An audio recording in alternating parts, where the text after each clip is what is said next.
What is going on, everyone, and welcome along to almost a new home, a triple double home if you're a basketball fan. We are here with the Super Rugby preview show, and not just on my channel anymore. We've expanded, we've exploded into the realms of New Zealand Sport Radio as well. So if you're joining us from there, hello, welcome, and make sure to leave us a comment and let us know where you're coming from, and of course your thoughts on what we are going to be talking about this for this weekend, which is, of course, the Super Rugby round from Super Rugby AU and Super Rugby Aotearoa. We have, of course, our 4 matches coming up, and we're going to be having a look at those games, what we think is going to happen, who we think is going to win, and, of course, we'll be talking about those and the starting lineups, which we have pretty much all of them set up for as well. But, of course, I won't be doing it alone. As per every week, we bring on our special guest, and it's a big, warm welcome from over the ditch. Shane, welcome to our new kind of home. How are you going? Good, Steve. How are you? It's good to be here on a Thursday afternoon. Good to see you wearing your All Blacks jumper, and I'm wearing my Wallabies cap. It's Team Anzac. It's mate, how good's the rugby been?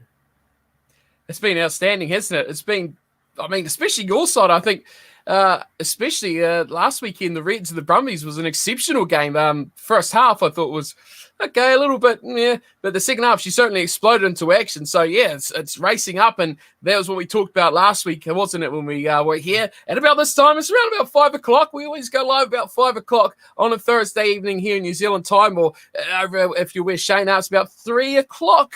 3 o'clock, yep. Oh, look at that. Look at me in time zones. And if you're over in Perth, it'll be about 2 o'clock. And if you're on the other side of the world, where you can work that out for yourself, Google is your best friend. But we're here every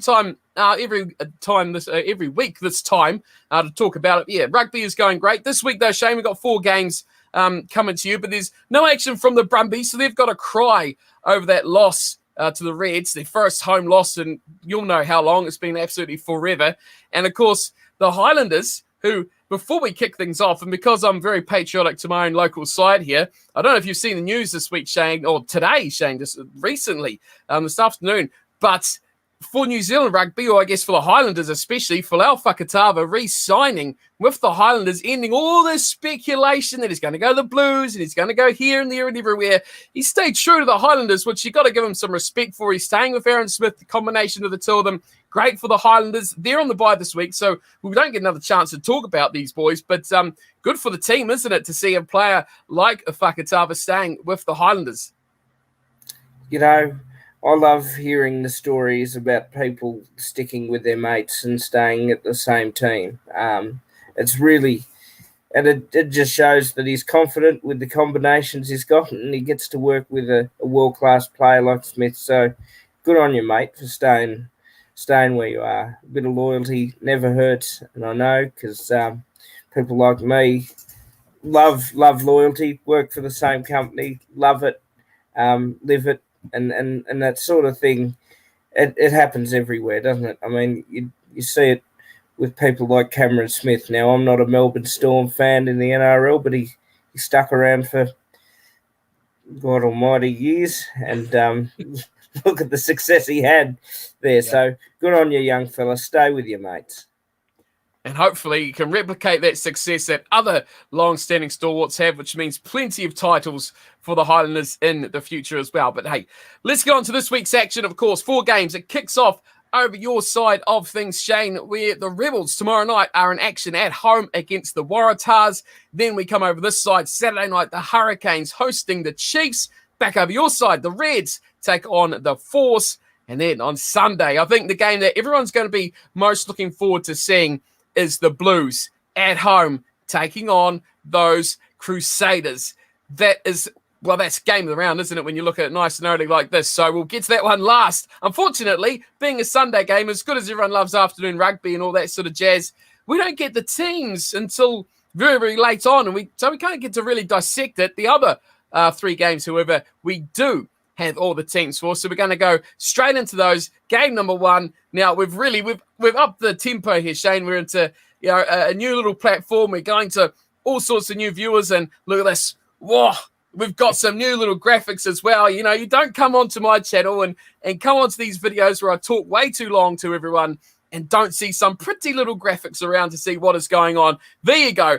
It is the Rebels. I'm on the Rebels side here, Shane. You're on the Waratahs side, that side. So that's a bit unfortunate for you. But a week off for those Waratahs. They'll be coming into the Rebels. Well, I guess two teams in very different places, aren't they? The Waratahs, how can they find some victories? How can they find some wins, some form, I should say, and get themselves with their season on track? They've lost to the Force. Everything's just gone wrong for them, hasn't it?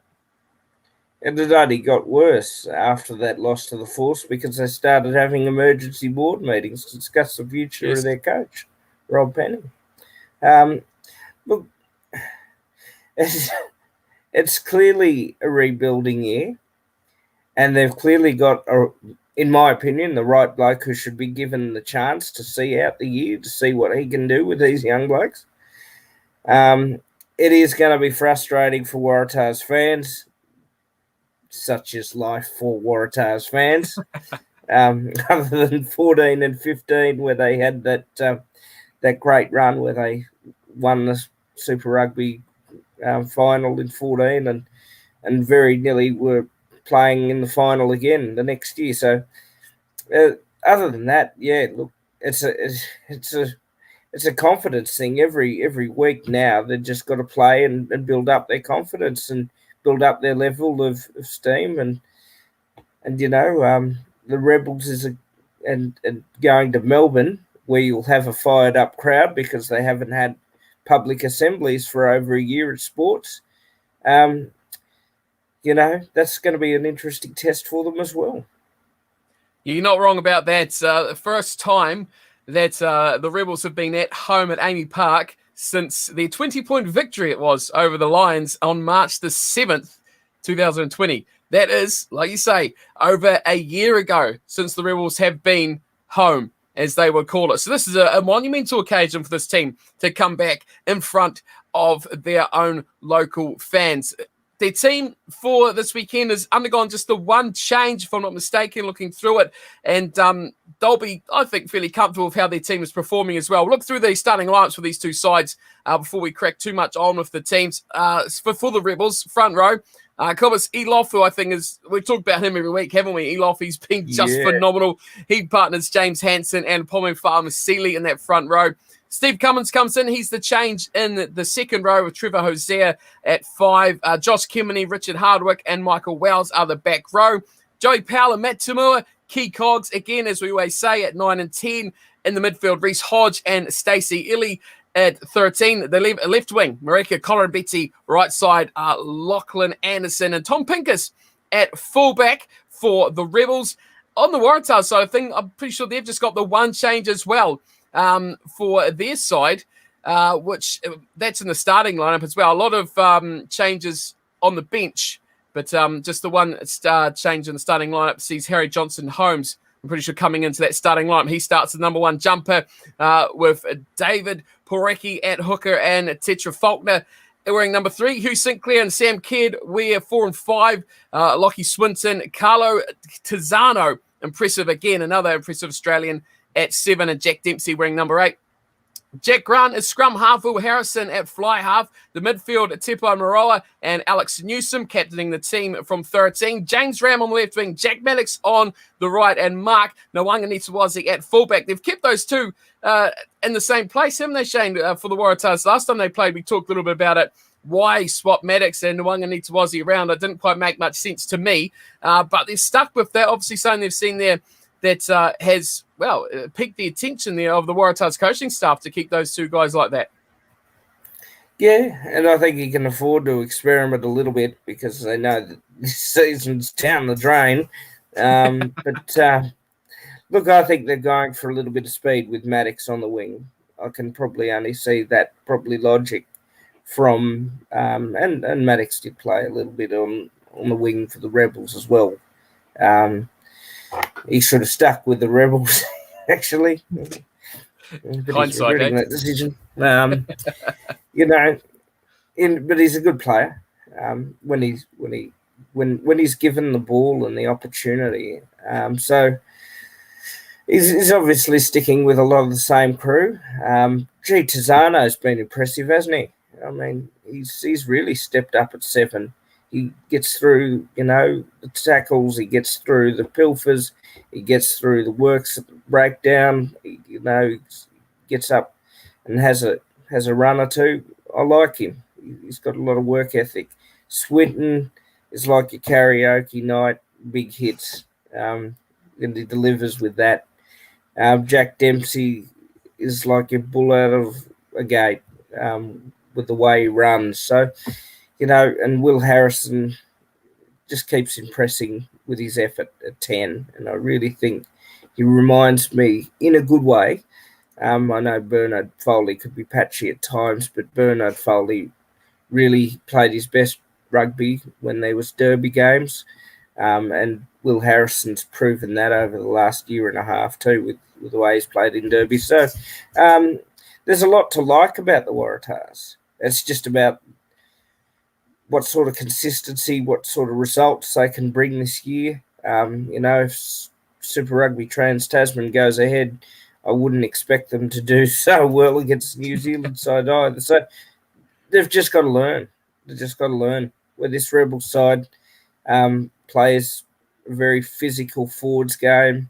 They've got some really good backs. Korobiti's on fire. Man, he's playing some great rugby. Tamua's played really well at 10. We've had our doubts, haven't we, Steve, whether he should be a 10 or 12. But he's played really well. Joe Powell has fit in well with the organisation. They're missing Nazarani. They're missing Hayla Petty. If they have those two, they could turn out to be really a lethal side if they can just keep up, with all the rest of the mob, which they seem to be close enough to doing for that playoff spot anyway. Before we go any too much further, we'd just like to say a big hello to everyone who is tuning in on the chat. Simon is there as well. Jacob tuning in, saying a good afternoon and a hello to you guys. And Nicholas is in there as well. Everyone's going up for the Highlanders. So look at this. We're already getting, look, the show only just started and we've gotten up the Highlanders from Saxon there. So, just brilliant. Keep it in. The guys are on the bye, but everyone's jumping on in with the Highlanders as well, which is awesome to see a little bit of patriotic support there for our boys down here, even though they're not in the game. But big question, and of course, along with your pick for this game, Shane. But are the Rebels going to score some tries this weekend? I mean, against the Waratahs, does it get much worse than that? Does it, the way they've played this season? Surely we'll see Rebels grab a try or two, maybe. Well, they did last week. I think they grabbed 2 actually, and more. It was 2 that counted. But yes, like a good song that you want to hear at a concert, shout out more, as you mentioned. Just on that, I think it's that physical style of game, and they've got to start getting faster. If they can match physical and fast, just like the Crusaders, then the tries will come if they're patient. Sometimes they don't. Patience is a great virtue. And I know when you're standing in line, say at Fergburg, you're in Queenstown, you've got to wait a while to get the double Fergburger. So they've got to be like that. They've got to be a bit more patient. Yes, definitely. I think the big focus for the Rebels, though, has been that defence, hasn't it? And it's held them pretty well with those opening few games where they've been close, some may say, and you could hard to disagree. They should have won at least those opening couple of games, but despite that, they still look pretty good, and I am picking the home team. The Rebels pick up the win for the opening game of our weekend. I'm going by 6 points for the Rebels. That's probably, you'd say, a little bit generous towards the Waratahs, but how about you, Shane? Similar, mate. 7 for the Rebels. Oh, very similar. Right, we're both going with a home victory. Let's crack on. Back over this side, we've got game number 2, which is the Hurricanes versus the Chiefs. I think they have the home boys. I quite like this. It's more likely the home team's going to win. That's what we like to see. So game number 2, Saturday night, 7 o'clock, of course, here in New Zealand. We'll be in Wellington. Hurricanes and the Chiefs. Boy, honestly, if I look at this game, I say, if the Chiefs are going to win this one, it's an upset, isn't it? Do you agree with that? Yeah, I do.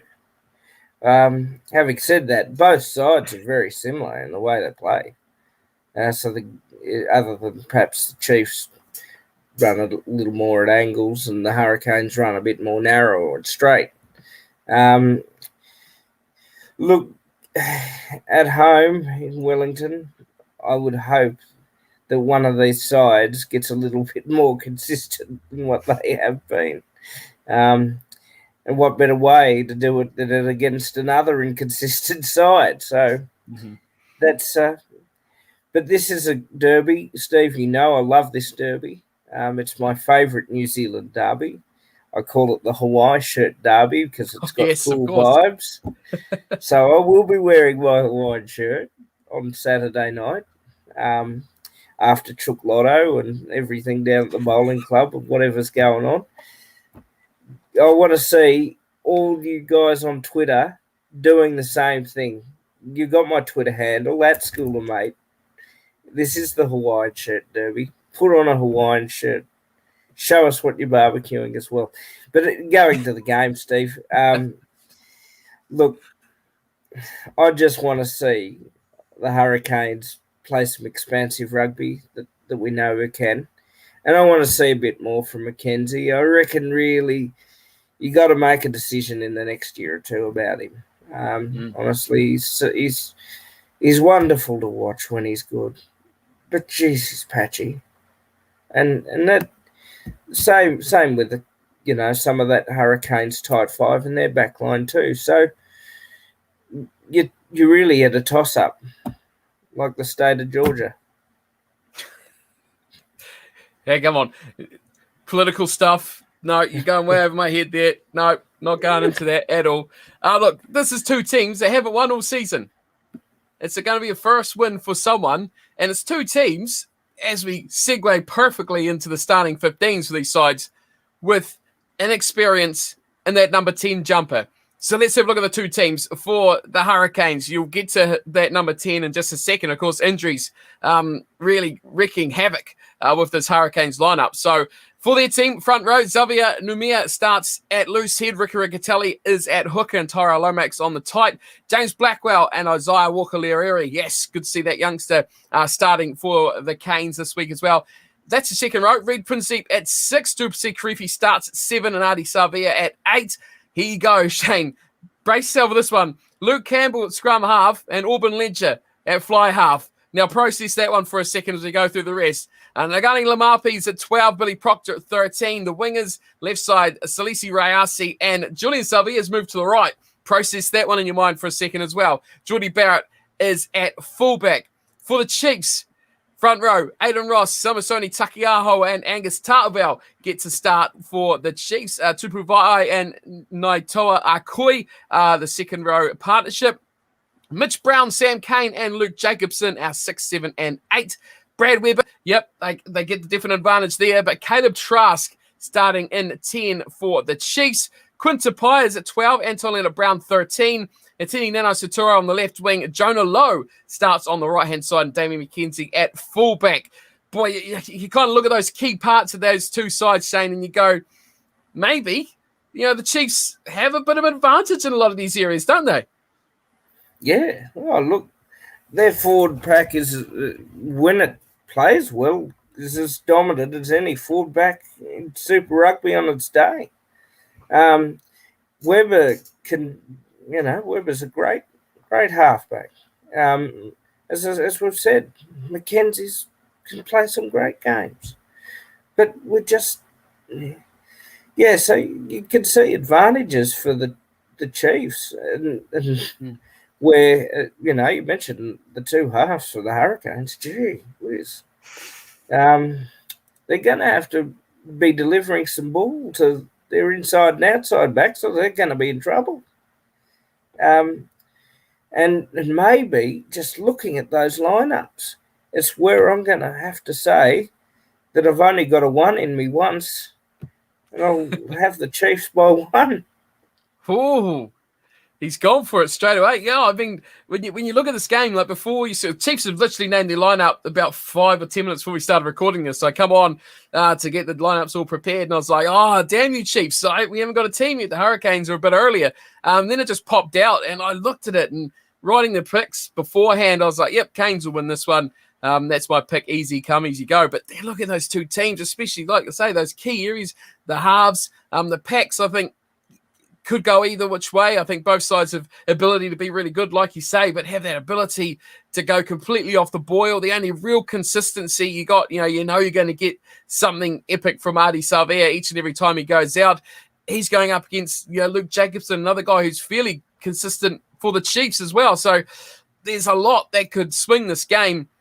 And I look at it, it's hard to go past the Hurricanes. What they get from that backline is going to be so important. If they can get that equal share from the pack, and they need something big from a Lamape, from a Proctor. Savea on the right wing, that was a bit weird. That's kind of the wing that they like to have their fullback come winger sort of slotting him back and forth. When you got Rayasi on the other side, you got two very similar sort of style of players on both wings. You don't have that sort of, your 15 winger in that side. Jordy Barrett's going to have a lot on him. Are they going to get something more out of a Proctor, or are they going to rely on Rayasi to do that from the left wing instead? So, he's had a little bit of experience in the 15 jumper. So it's going to be interesting to see how that one actually goes between the two teams. But, I agree with you. I kind of like the Chiefs team, but the way they've played over the last couple of games, or their only couple of games this season, they just don't seem to have that ability to play 80 minutes. And we saw it against the Highlanders, and we've seen it last week against the Crusaders as well. Started off very, very well. Stormed down the blocks, in fact, against the Crusaders. And I saw that, and was a 10-0 at one point. I was like, okay, what's going on here? Someone's broken the Crusaders. But it didn't go on like that, did it? Eventually, the Crusaders got up. The Highlanders got up and just smoked them away at the end. Do the Hurricanes have that ability in them? We will find out, but I do think they are going to pip it. I'm going to go against you, but only because you never change your initial pick. So I'm going to stay with the Hurricanes, and I'm going to go the Canes to win it by just 2 points. I'm going very, very close, just like you as well. But I do think it's going to be a really, really interesting matchup for our opening game of Super Rugby Aotearoa. Right, let's swing things over back to your side of the ditch. The Reds versus the Western Force. Now, boy, as a Reds fan, Shane, how good was last week?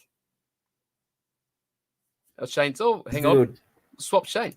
There you go, Shane. Look, you're broken. I've fixed you. Come again. Start that again. Connection briefly interluded, but we're back. You're all good. How good was it? It was great.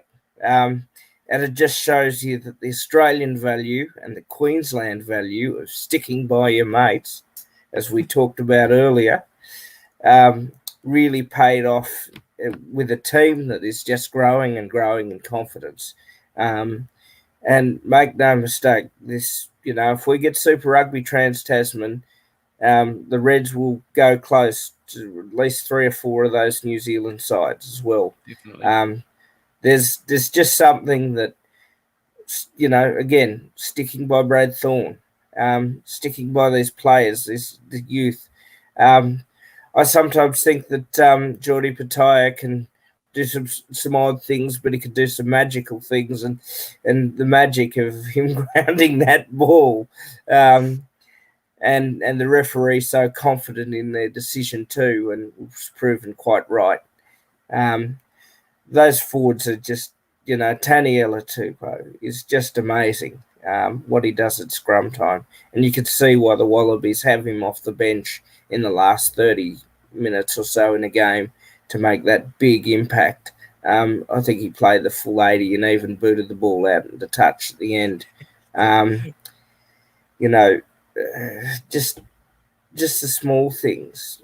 Tate McDermott was someone that, unheard of probably 24 months ago, just playing some really top-class rugby. Hunter Pasami, the development of him. And yes, I got my wish. They both played in the centres, him and Pataya, which I wanted to see. Jock Campbell, Angus Scott-Young, Fraser McRae. A lot of these players will be in the Wallaby side. and finally wipe out that Waratah influence in that Wallaby jumper. I'm proud now, but it was really good. And having said that, the Brumbies played really awesome rugby as well. So it was probably the best game of Super Rugby in terms of an Australian derby that we've seen in a long time. Yeah, it was a quality match for sure. That one was. It was exciting. Right to the end, and it's a sort of game that the Brumbies normally win, isn't it? The sort of game that you just see that more experienced, I guess, team find that little bit extra to get over the line. But this time the youth did it, and what a fantastic spectacle it was. It really, really was a great, great advertisement, especially for the Australian game. It's a shame we can't. Well, we will see that again once more in the round robin, and then, like you said last week, probably in the grand final as well. So let's have a look at these two teams. The Reds, they are up first there at home, and they're going against the Force. We'll talk about the Force more in a second, but the team for the Reds in the front row, Dane Zander, Alex Murphy, and the man you spoke about, Taliana Tupou, start once again. Angus Blythe and Lukan Salakai Loto in the second row. Angus Scott Young and Fraser McWright join Harry Wilson in a very, very strong looking back row. Tate McDermott, James O'Connor again, and the halves with Hunter Paisami and Jordan Pattaya sticking together in the midfield. And it's the debutant for the guy who's got a very difficult name to say, but Isaiah Dryasi. Probably messed it up completely, but we'll go off it anyway. Salusi Vainavalu on the other wing and Jock Campbell at fullback for the Reds. Moving over to the Western Force. They've got a win. They're happy, and they've made, I think, interesting and improving changes to their team for this weekend. So Tom Robertson, Phility Kaitu at hooker, Greg Holmes starting on the tighty side of the front row, Jeremy Thrush, and here he is, Sidaleki Tamani is back. You'll have more to say about that, Shane, I am sure. Fergus Lee Warner, Kane Koteka, and Bernard Stander are the back row. Thomas Kubeli starts at 9 with Jake McIntyre. The midfield, Henry Teifu and Tavita Kurandrani. This is what I kind of like. Richard Kahui, not the speediest man, but just being on the outside channels kind of suits his game a bit better. He starts at 11, Byron Ralston at 14, and Rob Carney is at fullback. And probably more noticeably as well for this Force team is Tim Ansey is in 20 on the bench. An outstanding performer as well before he took that little injury. So good team for the Force. This is a tough matchup though. But do you think they got the ability, now a few weeks into this competition, that they can actually stick it with the best teams in Super Rugby AU, in the Reds? This is a away trip though. It's got to be tough for them. Well, I noticed that they're playing a very slow type of game, so they've got to be like a truck in the outback on freight. They've got to start shifting gears if they want to get some tries and some results. Look, how good is it to see some Wallabies come back to Australia playing Super Rugby, and it's because of a man called Andrew Twiggy Forrest, who's part of the Force organisation, who's opening up the checkbooks and bringing people home. And Isaac Rodder is going to be the next one that is signed on the dotted line, which he has. And we welcome him back to Australian rugby, but he's a Red and a traitor. So it's great to have him back home nonetheless. And we're great to see that. It's great to see the Western Force doing this, opening up the checkbook, bringing Wallabies home, and hopefully, as this competition, Super Rugby AU, grows, it will be a premium competition, depending on how the Wallabies go internationally as well. So, look, they just got to. I think it's just a lack of finishing. Now, Jake McIntyre, when he left Australia as a Red, and came back as a Force as well. Force player as well, and did some time overseas. Just think he's a bit static. They haven't had a decent 10 since Giddo. And even then, the Force were known for grinding out results rather than just going and playing perhaps a natural attacking game, which they quite have with the backline they've got. So tries should be a focus. Playing attacking rugby is a focus, because we all know this Reds backline has been very good over the last 18 months. They're not afraid to do it again. They're a dangerous backline. Yeah, they will run. They'll want to have a go. They want to score some points. And you're right. It is a very, very old sort of struggling. They're not going to just run you off the paddock, are they, with pace or extreme wonder and brilliance? Are they? Brian Ralston, a guy, he can do something special, but a lot of the others, Henry Tifu is a guy who's going to bulldoze you and run over you. Kurandrani the same, Kahui the same. Rob Carney's going to do something smart. He's a clever player, but they don't have that massive X factor. But it's good to see, building on what you said about Tamani, it's guys who are current internationals or should be current internationals, like Rodder as well. Guys that are still at their best. We've seen a lot of them, like the Kahuis of the world. And to be fair, Rob Carney as well, past their best. Still quality players, but they miss that top-level current player. They've got the names. Jeremy Thrush, another one, well and truly past his best.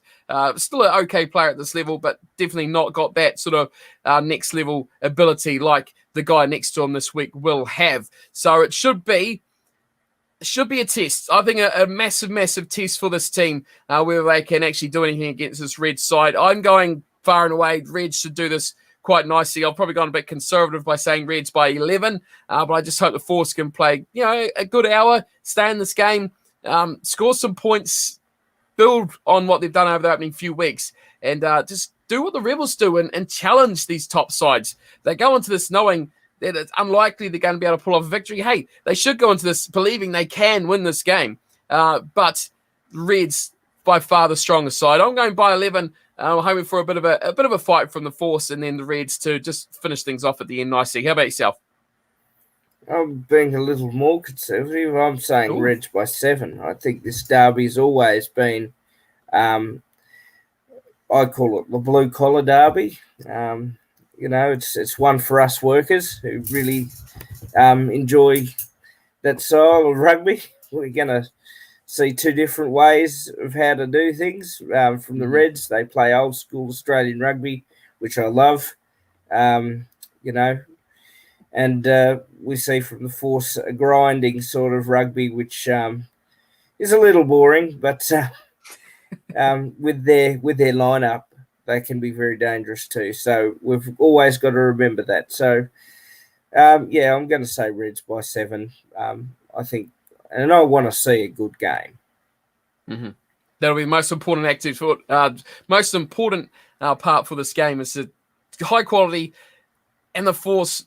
They haven't given up this season. They've been pretty stubborn. So I just hope they keep that up. Don't drop the heads of the Reds. Get a good start because they've not had the best start, the Force, this competition so far. They've generally struggled to get into the games and had to fight their way back. But they have the ability to stay in this game and hopefully give the Reds a bit of a run for their money. Right, let's go on to our last game of the weekend. And it's the game we don't have the team for, but it's probably one of the highlights that everyone will be looking forward to. It is the Blues at home.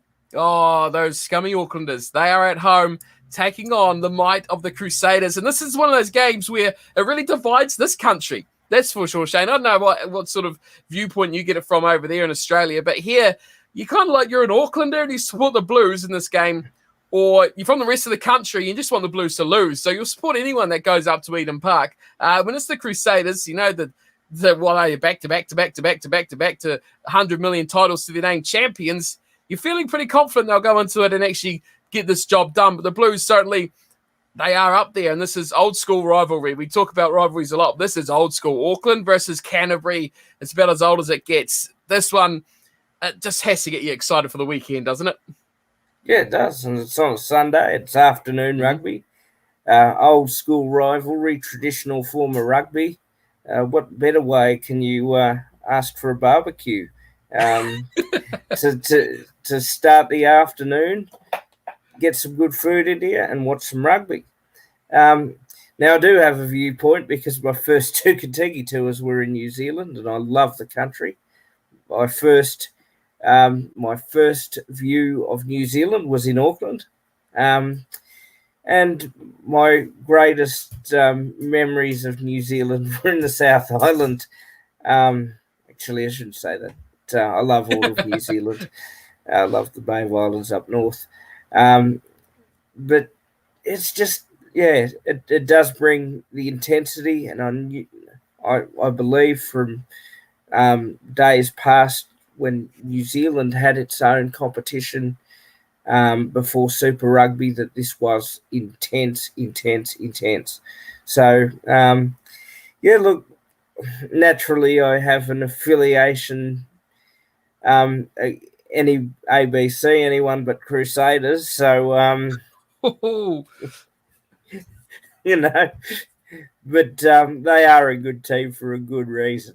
And the Blues are the ones that are coming up, just like your Reds and your Brumbies in Australia. So, you know, it'll take 80 minutes plus more, given the Crusaders, to knock them off. Can they do it? It's probably their best chance.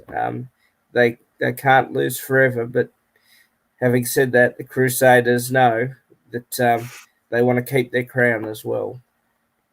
You've got a fan of the barbecues in there, Shane. Look at that. Thumbs up for it. So there's one for the barbecue recipe this weekend.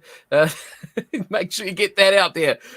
Big thumbs up for that. Yeah, I mean, this is a game that was robbed of last season, wasn't it? That final game, that didn't mean anything ultimately of Super Rugby Aotearoa the first season, but that was the big chance for the Blues. Everyone thought that was the opportunity that the Blues could actually finally defeat the crew. Well, not finally, they've done it before, but actually, get one up over those big boys. I remember when I was a kid, I had a T-shirt. Going on with what you said about anyone but the Crusaders, I had a T-shirt, and you'll love it, being from Australia. It said, I support two teams, and everyone probably had this as a kid, New Zealand and anyone playing against Australia. That was the mentality of that one. It's kind of the same sort of feeling about this as well, heading into it between these two sides. But it's hard to look past the Crusaders for this game, is it? The Blues have a chance to come name a very strong side. You doubt you'll see much change from what they have that's not enforced for the last few rounds of them, much the same as the Crusaders as well. Two very, very finely working machines. How much of an impact, though, Shane, do you think that home advantage, being at Eden Park, you're going to get a big crowd? I expect you should. Auckland, they've had many debacles with all the lockdowns and stuff like that there. Big chance for everyone to get out there and support their team. Is that going to be a massive factor for this one? We'll make sure it's a big public assembly booing those blokes from South. But it's yeah. Look, every time I talk up the Blues, because I do, probably with both the Blues and the Hurricanes feel very strongly towards them as adopted sides, but look, I can't go past the Crusaders, mate. I really can't. I think it'll be a lot closer than in previous years, though. I think we'll see how much it's a real big test of how far this Blues side has come and how far they can go to challenging the top dog. And I'll say Crusaders by 5. Jesus, you've absolutely copied my answer there on that one. I've gone exactly the same for margins. Yeah, Crusaders by 5. I did think about this one for quite a while because it's hard. A 7-point margin or more is kind of like you kind of feel like that's probably a bit too much in this game actually deserves. I think it's going to be close and tight. I do think the Crusaders are going to come away with it. That comment in there from Jacob, he feels like the Blues would have lost last year. He thinks this year will be different, he hopes. So we'll see what does happen there. And yes, another good comment coming in from Ripen GT. Roger Tuivasa-Sheck from the Warriors in the NRL will be a hit at the Blues next season. That is something I'm sure will be talked about a lot after this season is complete and going into the next one. I guess, like I say, this Blues team is kind of like the Reds, isn't it? It's the young, it's the up-and-comers. These guys have got years ahead of them if they can keep this core of this team together. They could be a real hit, and adding a guy like Tuivasa-Sheck in there could be a massive, massive boost for that team as well. But we've both agreed on that one. The only one we've gone separate on, what did we go separate on? None. Did you go the Chiefs or the Canes? I went the Chiefs by 1. Oh, that was the one. That's right. The Chiefs and the Canes, the only one we disagreed on. Everything else we have agreed. So we'll see what happens on Saturday. But that is us. Our 4 games done. Big fun. Shane. Enjoyed your company yet again. So a big thanks to you for coming on and on the show and having your say. And a big thanks to everyone in the comments. We've had a whole heap of comments today. We've tried to look through and go through. Fans of the barbecue in there, Shane. The Blues fans going through there as well. Highlanders fans. Even had a man, look at that, loving your quote about Frogburger. So everyone's in getting behind Shane's good old comments as well. So that's a big thanks, everyone, for coming by. We'll see you again this time next week on the Thursday, around about 5 p.m. New Zealand time. We will be here previewing another round of Super Rugby Aotearoa and Super Rugby AU. Until then, big thanks to Shane. Big thanks, everyone, for tuning in and watching. We will see you all next week. Until then, though, take care.